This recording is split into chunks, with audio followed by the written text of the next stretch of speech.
Es más, aquí en su programa favorito de los viernes de V Radio. Les mandamos un saludo a todos nuestros amigos que siempre nos sintonizan y que están interesados en este programa. Oigan, ya sé que siempre les digo que tenemos un programazo, pero hoy en verdad tenemos un súper programa. Estoy muy contenta del invitado que tenemos aquí en cabina. Una eminencia, de verdad. No se despeguen, porque yo sé lo que les digo. Fíjense que, pues está con nosotros Carlos Amadeo García Ayala. Y bueno, pues él, ni más ni menos, es mi terapeuta. Y bueno, yo estoy muy agradecida con Carlos. Y ahorita les platicaba aquí a los chavos de cabina que muchas veces la plática con él, además de la terapia, por supuesto, y de mi historia y todo lo que me ha ayudado a avanzar, pues hablamos mucho de teóricos, hacemos crítica social, hacemos reflexiones sobre lo que está pasando en el mundo de la psicología moderna, bueno, posmoderna, porque ya hablamos de posmodernidad. Y bueno, un poquito por ahí se va a ir la reflexión, aunque van a ir surgiendo preguntas. Y bueno, pues recuerden que el teléfono en cabina, si tienen una pregunta importante para un terapeuta tan reconocido, pues no duden en escribirnos. Estamos en el 44 33 23 60 56. Mándenos un WhatsApp. También si quieren que les mandemos un saludo, o tienen una opinión del programa, pues adelante. Y bueno, pues ya no me enrollo más. Bienvenido, Carlos, y me gustaría que te presentaras un poco con la audiencia, quién eres, qué haces, etcétera. Muchas gracias. Mili, pues ya te entré en calor con esta presentación tan impresionante. Hombre, muchas gracias por la invitación. Para mí es un honor estar aquí en tu programa. Gracias. Muchas gracias. Y bueno, pues yo soy Carlos Amadeo García Ayala, esposo, papá, hijo y un apasionado de la medicina, de la ciencia, sobre todo la neurociencia. Tu primer carrera es en medicina. Es en medicina, soy médico. Uh-huh. Sí, soy médico, neurofisiólogo, es decir, abocado al estudio del cerebro, pero también psicoterapeuta. Y me cuesta trabajo admitirlo por la formación, pero también psicoanalista. Nunca te lo he preguntado, ¿qué fue lo que te hizo dejar la medicina, la práctica médica y cambiarte a la psicoterapia? Que veo que es algo que siguen muchos médicos, ¿no? Es como algo común. Sí, es muy interesante. Yo pienso que la respuesta para mí va en dos sentidos.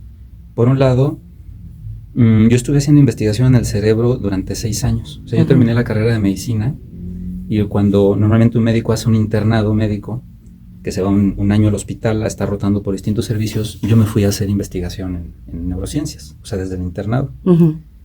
Entonces, termino la formación médica, empiezo la formación doctoral, un doctorado directo, el doctorado de la UNAM, un doctorado en ciencias biomédicas, y más o menos 4 o 5 años después de estar haciendo investigación en el cerebro, registrando hasta una neurona, poniendo electrodos en el cerebro, viendo qué pasa con las lesiones, probando fármacos experimentales, empecé a encontrar eso un tanto cuanto árido, uh-huh, si no había un correlato con la subjetividad de una persona, ¿sabes? Uh-huh. Claro. O sea, estar metido en un laboratorio 12 horas al día, todos los días de la semana, por años, uh-huh, empecé a desarrollar estas preguntas, ¿no? ¿Te hacía falta la humanidad? Hacía falta lo humano. Sí, además mi formación en neurociencias es experimental, entonces soy como de los experimentales en animales y que después se trasladan al humano. Uh-huh. Pero había estas preguntas, ¿no?, sobre la implicación de todo eso a nivel electrofisiológico y bioquímico en la subjetividad, en la vida interior de una persona. Entonces eso ya empezaba a abrir preguntas en mí. Uh-huh. Y por otro lado, yo digo, afortunadamente las crisis de vida son eso, oportunidades, porque también yo hice una crisis de vida en aquella época y entonces entro a un proceso de psicoterapia. Y eso ¿Qué es lo que pasa, no? Claro. Que experimentas la gran ayuda que recibes y dices, exacto, creo que por aquí, ¿no? Exacto, eso fue, porque dije, pues yo también quiero hacer esto, ¿no? Uh-huh. Esto ha sido bastante bueno para mí. Y es entonces que me empiezo a formar también en el ámbito de la psicoterapia. ¿Tu terapeuta qué enfoque tenía? Pues mira, el primero con el que fui en aquella época fue un psicoterapeuta Gestalt. Sí, fue con el primero. Pero a lo largo de la formación y de distintos procesos, pues me ha tocado estar de distintas orientaciones, ¿no? Uh-huh. Lo más reciente ha sido el psicoanálisis lacaniano. Pero pasé por lo junguiano. O sea, tú tratándote con... Okay. Sí. Bueno, además como la formación uh-huh, y tratando, o digamos, los procesos más importantes de terapia personal uh-huh, fueron el cognitivo-conductual y el psicoanalítico. Ok. Pues fíjate, Carlos, que yo quería preguntarte, hoy en mi clase de natación estaba pensando en las preguntas, porque se me hace algo muy interesante en la psicoterapia postmoderna, y si quieres ahorita ahondamos un poquito en justo qué es eso de la posmodernidad. La posmodernidad nos ha alcanzado en todos los niveles, sobre todo, bueno, se inicia con el filosófico, entiendo, ¿no? Yo lo entiendo así, porque la filosofía pues se empieza como a preguntar cosas, ¿no? Esta posmodernidad que se pregunta por los grandes relatos de Occidente, que son los que han como marcado la reflexión y cómo se aterrizan los relatos filosóficos. Y al final, la posmodernidad también ha aterrizado en la psicología. Y eso a mí, de alguna manera, me está preocupando porque veo como mucha, ¿cómo decirlo?, influencia. Tú ahorita mencionabas el tema de la subjetividad, ¿no?, de las personas, y creo que son elementos importantísimos a tomar en cuenta. Pues eso hacemos los terapeutas, ¿no? Ir a la subjetividad de la persona. Sin embargo, también hay una parte objetiva, que creo que es la que la posmodernidad está diluyendo. Pienso que es peligroso este tema de la autopercepción y toda esta cuestión tan subjetiva, tan relativista. No sé si me estoy explicando con mi pregunta. Me preocupa esto en la psicoterapia. ¿Por qué? Porque necesitamos, un maestro nos decía, tener unos acuerdos todos, ¿no? Todos los terapeutas, porque la persona, pues es la persona de hace 2000 años y de hace 3000 años, ¿no? Claro. Entonces, también una vez leí que toda psicología tiene una antropología.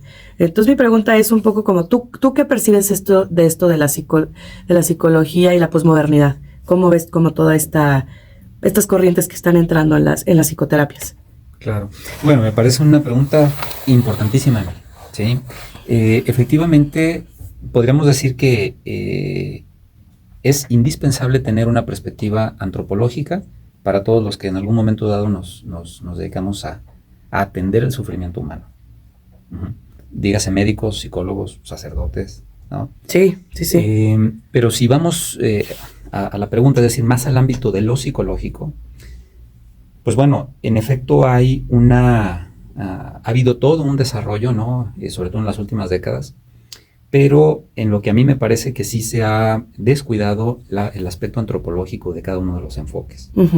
Es decir, hay una preocupación por una formación más bien técnica en cuanto al desarrollo de habilidades de escucha, de intervención, de técnicas, de métodos, pero enfoques. De enfoques, sí, pero no tanto de la concepción de qué es el hombre. Exactamente. ¿No? Como pregunta filosófica. ¿No? Y quizás solo algunos de los enfoques son en los que explícitamente abordan esto, ¿no? Más de corte de tipo existencial, ¿no? Claro. La propia psicoterapia existencial, la humanista, la logoterapia, etcétera, está como más definidos estos elementos antropológicos, pero en otros no. Por ejemplo, los grandes referentes de la psicoterapia, porque además tenemos muchos enfoques. Exacto. Por lo menos, de acuerdo a John Norcross, hay por lo menos 300 enfoques de psicoterapia validados clínicamente. 300 enfoques de psicoterapia, o sea... Imagínate. Yo digo, son 300 maneras de ver a una persona. Sí. ¿Tú consideras que esos 300 son, o sea, corrientes psicológicas, pero al mismo tiempo antropológicas? No necesariamente. No necesariamente. Es justamente lo que intento decir, ¿no? Ok. Son demasiadas maneras de ver de no ver a la persona, sino más bien el problema, digamos, que algo está mal con esa persona, ¿no? Entiéndase como psicopatología, y hay que arreglarlo de alguna manera. Ok. Pero sin tener una claridad de qué es lo que implica la persona. Entonces me parece que sí que tenemos muchos métodos para intentar ayudar en el sufrimiento de las personas, pero sin una concepción muy clara de lo que implica la persona desde un punto de vista antropológico. Y platicábamos, Carlos, el otro día que salía yo de terapia, ¿por qué consideras tú que hay este rechazo o este descuido por el estudio antropológico? Y decíamos que quien se ha encargado de estudiar al ser humano, pues ha sido el cristianismo, ¿no? O sea, los grandes teóricos sobre quién es el hombre, sobre la parte subjetiva, la parte objetiva, toda la cuestión antropológica, filosófica. La antropología filosófica pues se ha desarrollado mucho de autores católicos y cristianos. Así es. Entonces quizás por ahí venga un poco este rechazo, ¿no? De lo que te decía hace rato de los grandes relatos, rechazarlos y cuestionarlos, que esta palabra de deconstruir es precisamente un poco por ahí, ¿no? Hoy la psicología moderna, con este afán de deconstruir todo, ha terminado diluyendo quién es la persona. Tan es así que, no sé si viste un documental de Matt Walsh que le preguntaba a muchas feministas qué es una mujer, ¿no? Y nadie le supo responder. Es una pregunta que muchos activistas que se van a las marchas y esto le preguntan a las mujeres. ¿Qué es una mujer? Bueno, depende y esto. O sea, está totalmente diluido el concepto hombre-mujer. Claro. ¿Cómo ves esta cuestión? No, totalmente de acuerdo. Dentro de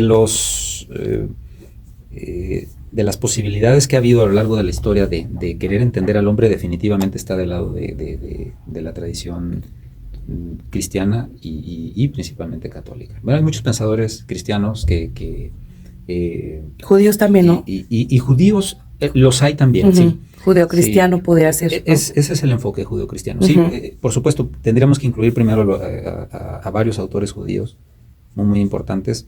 Me viene a la mente Martin Buber, por ejemplo, ¿no? Emmanuel Levinas, que se han planteado con detalle qué es el hombre.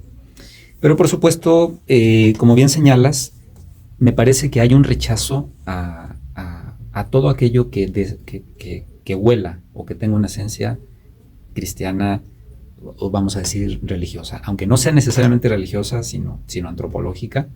Hay un rechazo. Y es un rechazo, ¿cómo decirlo?, tan generalizado que en efecto en esa deconstrucción acaban tirando por la ventana elementos muy importantes que habría que seguir cuidando respecto a la persona. Entonces, definitivamente, si regresamos a la pregunta inicial de qué tanta atención se le ha prestado desde la psicología a los aspectos antropológicos, pues en general, no. ¿Y por qué crees que sea así en el mundo terapéutico? Yo ahorita estoy estudiando la maestría en psicoterapia familiar y realmente me preocupa que no haya una materia que se llame antropología filosófica.